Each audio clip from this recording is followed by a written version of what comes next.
Uganda. Kino babadde batumalira bumalizi budde. Era ndowooza omulamuzi yali badde yakisalawo nakululirwe twasembayo okujja wano. Kubanga kirabwa n'ayonka n'atali puliida nti komito bw'emala okukolebwa fayiro n'ebuweerezebwa mu High Court ne bagamba nti obujulizi bwonna state emaze obbunoonya buweddeyo n'olw'ensonga eyo musango ogutandika okuwulirwa ate eno waba tewakyali business.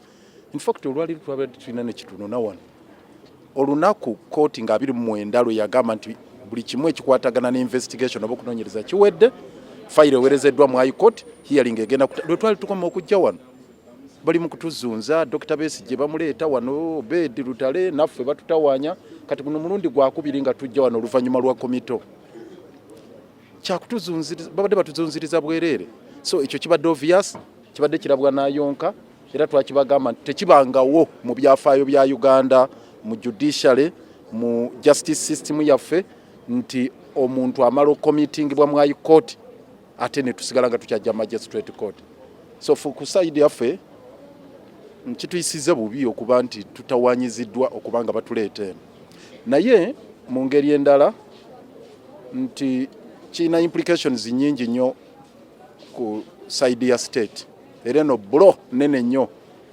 eri state eno kubanga ebadde mu catch 22 situation ennaku enkaaga ebadde mu catch 22 situation nti ennaku 18 zolina okukumira omuntu ku remand mu capital offences zaali zaggwako naye nga zaggwako ng'ate bakyalina obujulizi bwe baagala kakati nga balina okuta Dr. Besigye ku mandatory bail bo kye baali balwanyisa okukola komite ey'amangu nga tebannamalayo obujulizi kwe kuba nti baali bayagala Dr. aleme kufuna bail no Bedi Lutale baleme kufuna bail mandatory bail ejja oluvannyuma lw'emyezi 6 kakati ne bapapirira ne bagaaka bakole komito naye ng'ate tebannamala kumaliriza bujulizi baagala okusumulula amasimu bafune obujulizi ne baagala to eat their cake and have it nti bafune komito Dr. Besigye bamutwale mu High Court okuwulirizibwa omusango gutandika okuwulirizibwa but at the same time basigale era nga bakyanoonyereza ekitaliyo mu mateeka kakati kitegeeza ki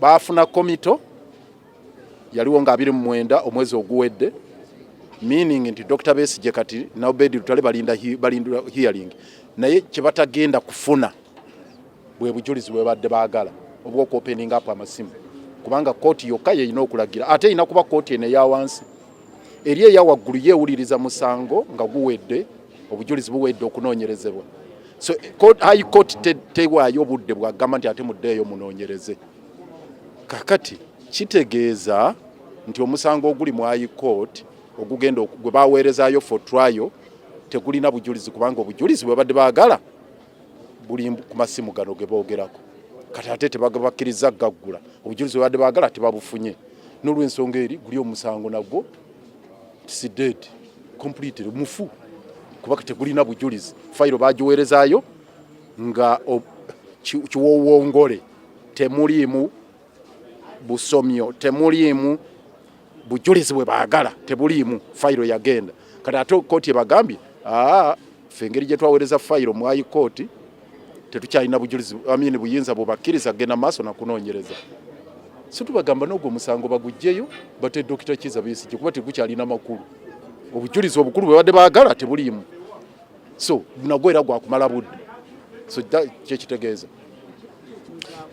ffe kyetuddako mandatory bail application yaffe ekyaliyo yadde Dr. Besigye no Bedi Lutale baba committinga mu High Court tekitegeeza nti kibajjako right yaabwe okufuna gye bayita mandatory bail omuntu ng'awezezza emyezi 6 ng'ali ku remand nga fayiro tenaweerezebwa mu High Court so n'olw'ensonga eyo application yaffe twagala ewulirwe bagiwadde Justice Baguma yagenda ogiwuliriza naye ebyo tugenda bimanaginga kuba ate eno fayiro kati eri mu ICD eri mu International Crimes Division fayiro eya case substantive case naye ya bail ate eri mu Criminal Division wa Justice Baguma katugenda kulaba ebyo bwe tubihandolinga so tugenda tannaba kutuwa lunaku naye twagala ebyo tulabe we tubimaliriza ebya mandatory bail kubanga tekijjawo right ya Dr. Besigye ne Obedi Lutale okufuna bail oluvannyuma lw'okubeera nga baamala ennaku ezisukka mu 6 mu 18 ku remand. Counsel for the accused made an application before this court that I recuse myself from handling miscellaneous application number 1 of 2025.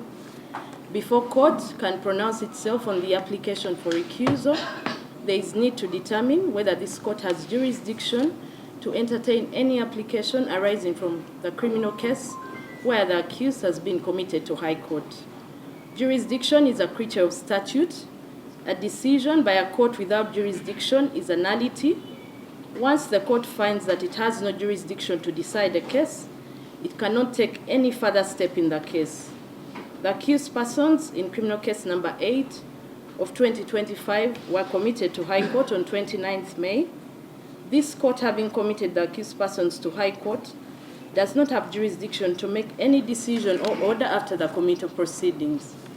This court can thus not make any decision on the application for recusal because it has no jurisdiction to do so. The committal proceedings in criminal case number 8 having been concluded on 28th May. Accordingly, the accused is further remanded awaiting trial at High Court.